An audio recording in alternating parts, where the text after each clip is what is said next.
మరి అన్నిట్లోనూ సక్సెస్ అయ్యే ఏఐ వంటల విషయంలో మాత్రం ఎందుకు ఫెయిల్ అవుతోంది?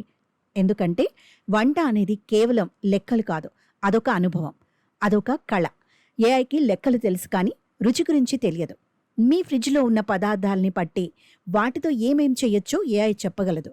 కేవలం పదార్థాల మిక్స్ని లెక్కగట్టి వంటల్ని సూచిస్తుంది. కానీ వచ్చే ఆ ఫైనల్ అవుట్పుట్ రుచికరంగా ఉంటుందా లేదా అనేది ఏఐ ఎంత మాత్రం అంచనా వేయలేదు. అందుకే వంటల పరంగా చూస్తే ఏఐ అనేది ఒక పూర్తి అజ్ఞాని అంటున్నారు ఫుడ్ ఎక్స్పర్ట్స్. వంట విషయంలో స్పర్శ, వాసన, రుచి, తిన్నప్పుడు లభించే ఫీల్, ఇలా ఎన్నో కీలకమైన విషయాలుంటాయి. ఇవేవి ఏఐకి తెలియవు. ఉదాహరణకి చపాతీ పిండిని ఎంత మెత్తగా కలపాలో చేత్తో తాకి చూస్తే కానీ తెలియదు. అది ఏఐ ఎలా చెబుతుంది?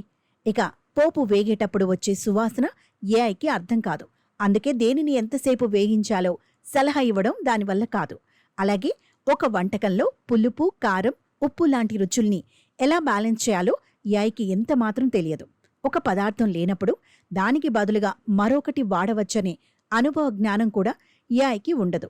అసలు ఫుడ్లో కొన్ని కాంబినేషన్స్ ఏవగింపు కలిగిస్తాయని కూడా ఏఐకి తెలియదు.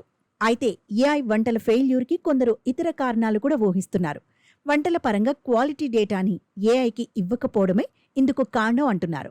మనం ఏఐ మోడల్స్కి ఇచ్చే డేటాలో క్వాలిటీ లేకపోతే ఏఐ మనకి ఇచ్చే అవుట్పుట్ కూడా నాసిరకంగానే ఉంటుంది. ఏఐ ఫుడ్ టూల్స్ తయారు చేసేవాళ్లు ఇంటర్నెట్లో ఫ్రీగా దొరికే వంటల పుస్తకాలు డౌన్లోడ్ చేసి అందులో ఉండే రెసిపీలతో ఏఐని ట్రైన్ చేసేస్తున్నారు. ఇలా ఏది పడితే అది ఫీడ్ చేయటం వల్లే ఏఐ టూల్స్ చెత్త వంటల్ని ఇస్తున్నాయని వాళ్ళంటున్నారు.